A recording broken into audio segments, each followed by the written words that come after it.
Inilah keadaan di dalam Gua Karang Pamulang. Para eyang mohon izinnya untuk syuting sebentar. Ya, jadi gua yang seperti ini. Di sini kita buat tawasulan, buat zikiran, dan jalan masuknya memang agak sempit di sana tuh. Ya, kita pasang dupa di sini. Assalamualaikum warahmatullahi wabarakatuh. Sampurasun teman-teman, kembali lagi bersama aku Lala Hie di channel Serem Midnight. Oke, seperti biasa, pasti kalian bertanya-tanya kan, aku ada di mana lagi nih? Kok tempatnya backgroundnya seperti ini gitu. Nah, lebih tepatnya nanti pasti kalian tahu karena di video kali ini aku lagi berada di salah satu tempat goa ya. Tapi aku nggak di goanya, aku di depannya. Jadi kalian buat yang penasaran tetap pantengin video aku, terus juga support dengan cara di like, comment, share, dan juga subscribe, serta nyalakan lonceng notifikasi supaya nggak ketinggalan video-video terbaru dari Serem Midnight. Oke, kalian penasaran aku sedang sama siapa? Aku sedang sama salah satu kuncen, juru kunci asli di sini. Kalian bisa melihat di mana? Nah, pokoknya kuncen ini spesial. Kalian pasti hanya bisa merasakan suara saja, tidak bisa melihatnya. Tapi yang punya keahlian sixth sense, mata batin, pasti kalian bisa tembus kemana. Oke, kita langsung masuk ke dalam ceritanya.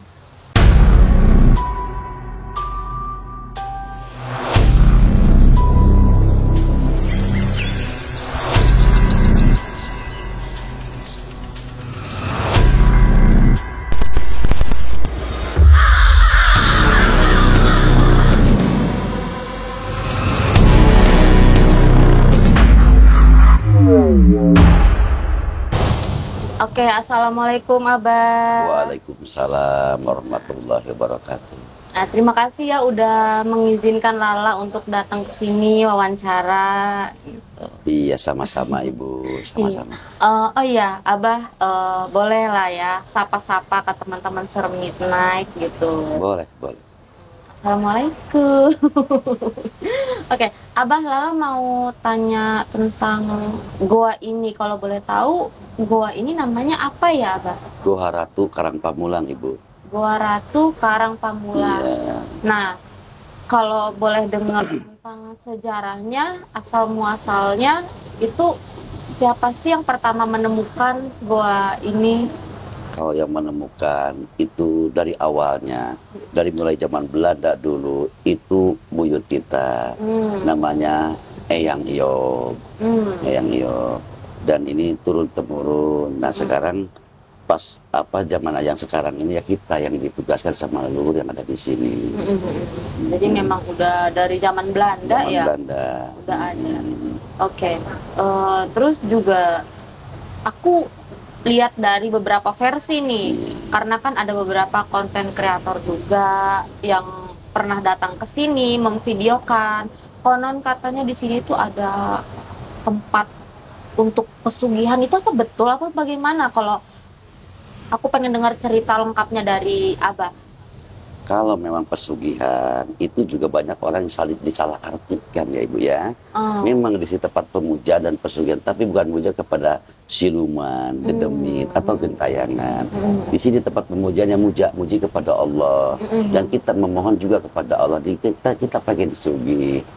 Cuma di sini pada dasarnya intinya kita tawasulan sesuai dengan ada yang dalam kitab juga tidak keluar daripada akidah.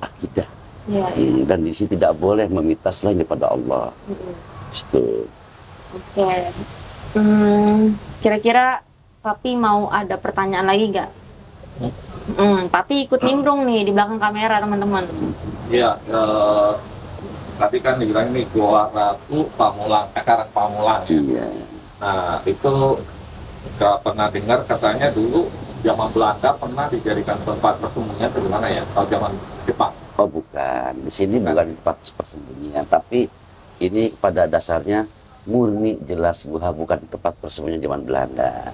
Tempat di sini itu adalah pusat atau sentral, tempat persinggahannya para leluhur.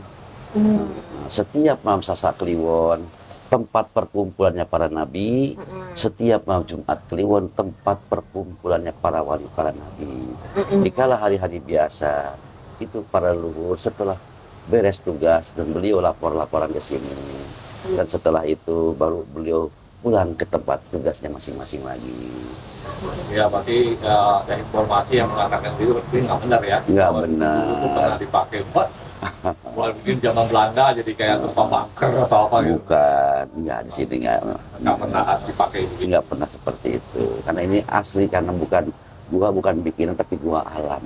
Wah. Alam, bukan bikinan zaman Jepang ataupun Belanda. Ini alam.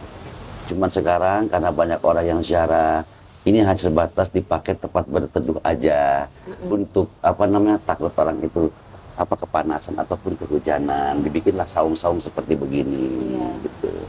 Cuman kebanyakan memang orang suka salah tafsir, salah penyikapan, yang konon katanya di situ ada dibicarakan bahwa ini gua kata tempat pemujaan, muja kepada siluman itu bohong.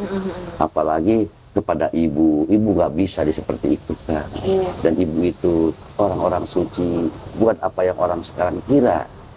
Katanya harus punya kepada ibu. Ibu sendiri aja nggak mau dipuja-puja.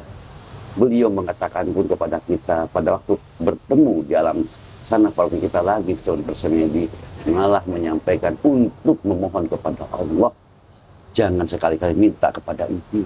Syirik nggak boleh. Cuman orang sekarang banyak salah penafsiran, penyikapan yang pada dasarnya akhirnya timbullah intinya di suatu tempat yang jadi kotor. Kenapa kotor? Karena ucapan orang itu banyak salah. Yang tidak tahu sok tahu begitu. Dan enggak mempertanyakan kepada orang-orang yang ada di sisi, contohnya yang ditugaskan sama leluhur atau juru kuncinya begitu. Seperti itu Ibu. Terus aku mau bertanya, ini bisa disebut Goa Ratu Karang Pamulang itu dari siapa namanya? Itu dari leluhur. Jadi intinya bahwa saya pernah mempertanyakan hal ini ke dalam jawab beliau.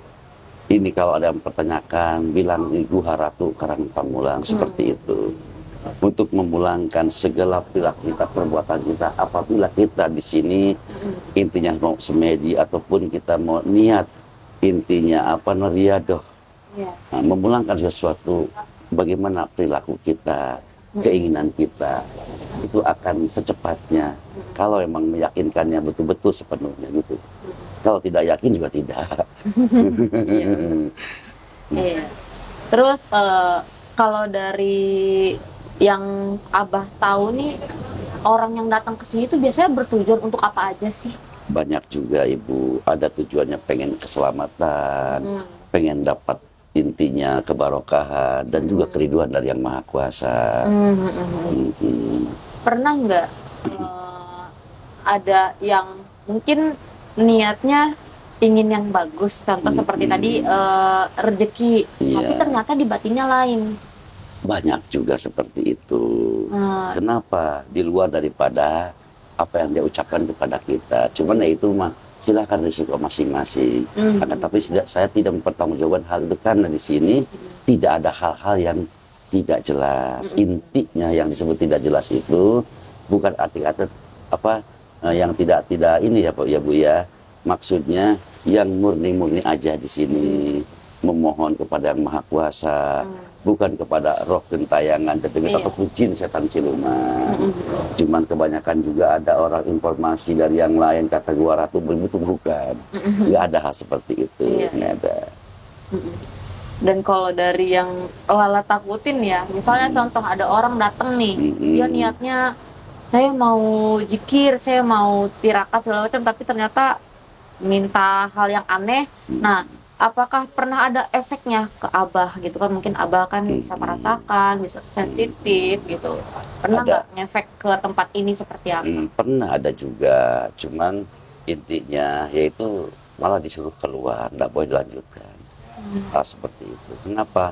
Ya di dalam berupa intinya yang dia lihat, apa yang dia lihat, dia intinya mungkin rasa takut karena leluhur menyuruh pulang, ya dia pulang. Jadi nggak boleh teruskan apabila niatnya bengkok, tidak sesuai dengan apa yang dia awal yang dihajatkan sama hati dan pikirannya.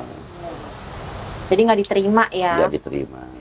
Nggak boleh sembarangan juga. Enggak Kalau boleh. misalkan ada orang yang mungkin udah tahu tempat ini, terus dia mau coba datang, mendengar dari omongan orang lain tanpa dapat syaratnya cerita asli dari Kuncen, juru kunci, dia asal kesini yang ngedengar orang bilangnya kesana nanti lu bisa kaya gitu, tahunya enggak gitu ya. Dilanjut Papi bertanyanya. Iya, jadi kan memang apa di banyak tempat-tempat sakral sebenarnya ya, itu awalnya memang tempatnya suci gitu ya, Betul. baik gitu. Tapi kan sejalan dengan niat manusia yang berbeda-beda, akhirnya image-nya tuh jadi lain. Ya, contoh lah misalnya Gunung Kawi misalnya. Iya. Kalau udah Bakung Wali loh itu. Ya kan? Betul. Orang penting di situ. Betul. Dan itu orang yang baik gitu. Betul. Tapi kan sekarang image-nya apa? Iya. Pesugihan itu segala macam. Kenapa ya? Karena ya itu manusia-manusia yang datang ke sana. Betul. Ya, seperti itu. Nah, itu yang kita, karena kita juga sering ke sini gitu ya.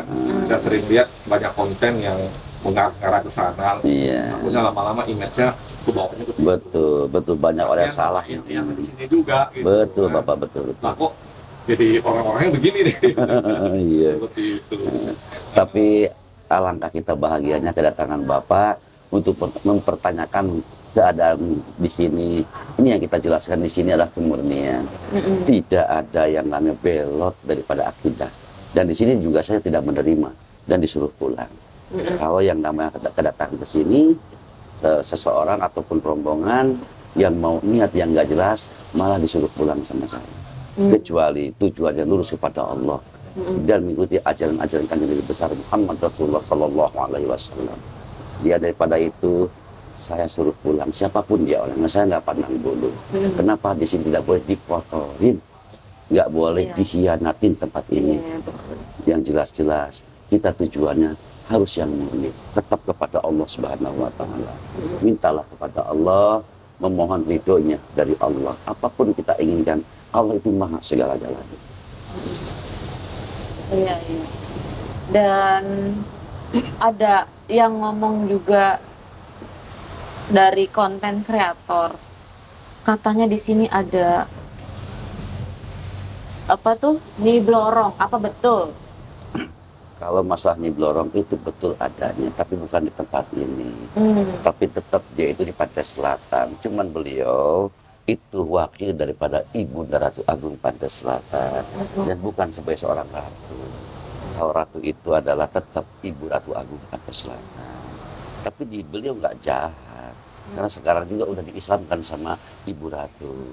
Dan kebanyakan orang kenapa meminta kepada Blorong, itu yang banyak kesalahan. Blorong sendiri aja nggak mau dipinta seperti itu dan dipuja-puja. Kebanyakan orangnya aja yang salah, pemikirannya kemana-mana. Mungkin sudah gelap hati, gelap mata, mungkin namanya manusia ya Bu ya. Itu intinya, mungkin pada tahu lah, pada paham hal seperti itu. Mau lanjut Papi? Biar makin dalam nih, karena Papi sepertinya udah sering kesini, sering ya pasti ada lah yang ingin dipertanyakan. Ada beberapa juga, mungkin ini lebih kepada pengalaman pribadi ya.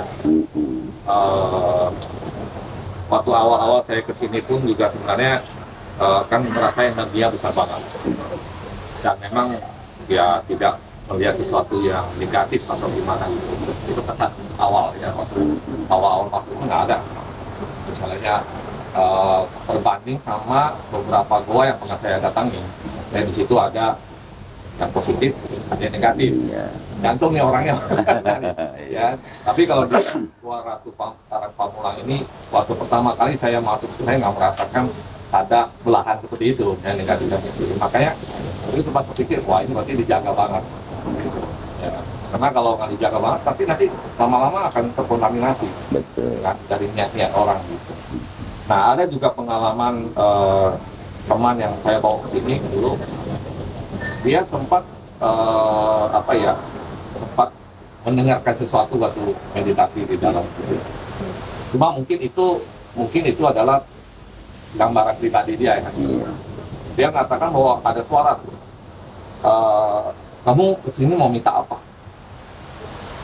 Nah, yang jadi pertanyaan itu sebenarnya itu hanyalah ilusi dia pribadi atau memang orang biasa akan mengalami seperti itu kalau ketika melakukan tafakur di sini atau meditasi atau ya istilahnya memunajat di sini gitu.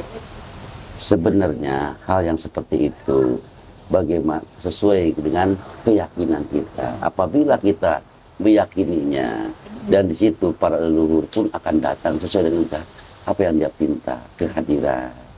Itu pun bertanyanya pasti yang positif. Namanya leluhur kan orang-orang suci ya Pak ya.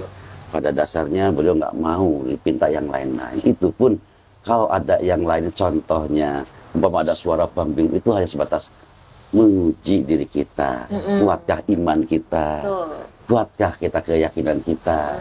Sebelum beliau datang tuh, maka datanglah suara-suara yang aneh. Itu banyak yang kejadian di sini seperti itu. Akan tetapi apabila kita kuat, ya akan mewujud juga suatu cahaya dan jadilah orang atau manusia yang sangat luar biasa.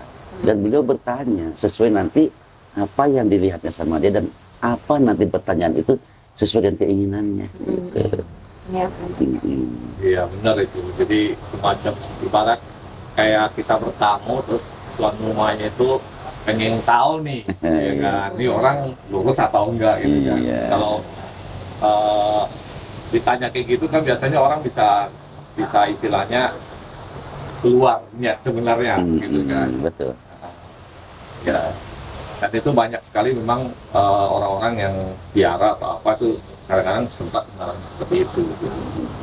Tapi kan tadi dari apa sudah menegaskan bahwa di sini tuh yang di sini tuh baik ya, mungkin seperti kayak orang tua ya. Iya. Bendo, kamu mau apa? Begitu. Betul Bapak, betul. Ya seperti itu.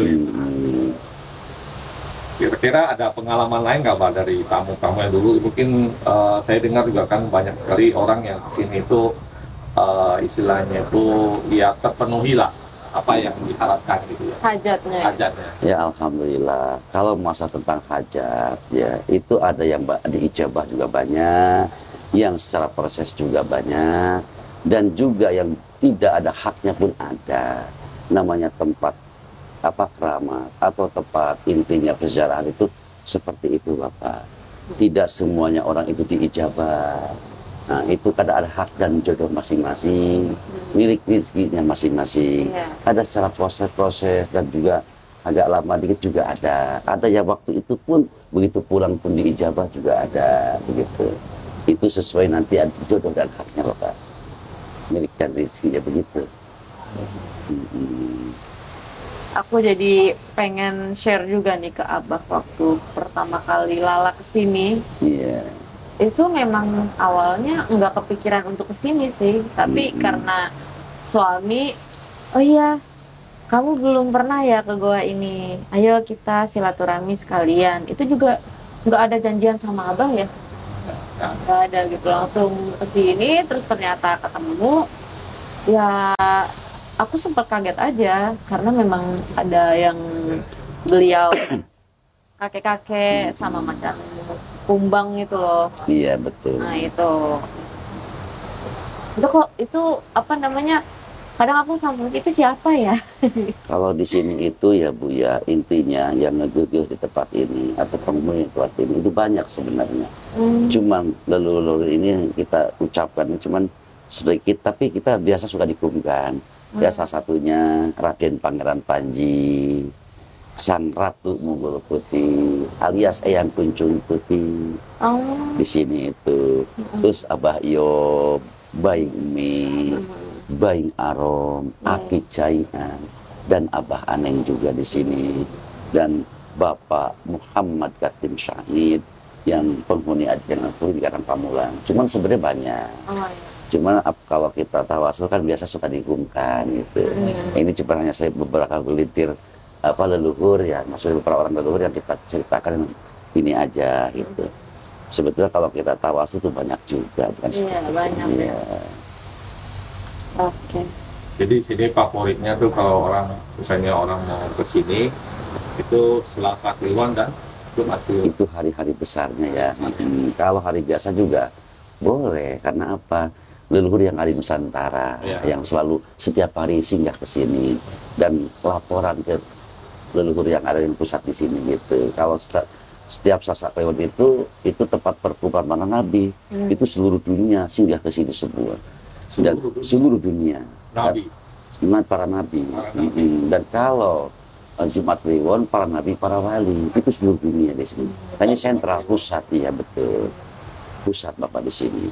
Karena Ibu Ratu pun ya di sini sebenarnya singgah awalnya gitu. Awal pertama turun ke Indonesia di Karang Pamulang. Tapi hampir mirip seperti di Gua Sira yang di Ujung Kulon ya. Iya. Tempat persinggahan para wali dan juga ya istilahnya hari-hari tertentu. Betul. Itu ya. Iya betul. Dan di dalam juga setelah tawasul ya Pak ya, ada yang mau mandi ya boleh. Itu di Sumur Tirtajaya ya intinya, dan di Sumur Cikahuripan juga ada Sumur Jamjar. Itu bagaimana nanti niatannya, mau mandi ya boleh dan tidak mandi pun juga boleh.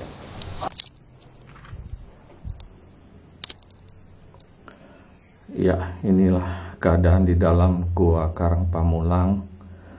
Para eyang mohon izinnya untuk syuting sebentar. Ya, jadi gua-gua yang seperti ini. Di sini kita buat tawasulan, buat zikiran, ya. Dan jalan masuknya memang agak sempit di sana tuh. Ini kita pasang dupa di sini, dan di dalamnya ada bagian dalam seperti ini.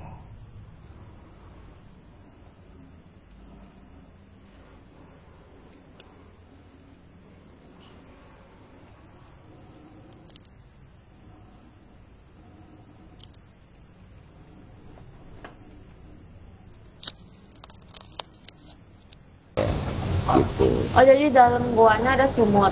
Ada sumur. Oh. Itu 3 sumur. Yang satu pertama Sumur Tirtajaya yang bisa dikatakan. Kedua Sumur Cikahuripan. Ketiga Sumur Jamjar. Itu boleh, 3-3 dipakai mandi juga boleh. Ya kita intinya memohon kepada Allah biar kita dapat keberkahan dari Allah Subhanahu Wa Taala. Gitu. Cuman hati-hati juga, jangan kita meminta kepada leluhur juga nggak boleh. Tapi mintalah kepada Allah dan doakanlah seluruh para leluhur, karbon ahli kuburan para gaib semuanya.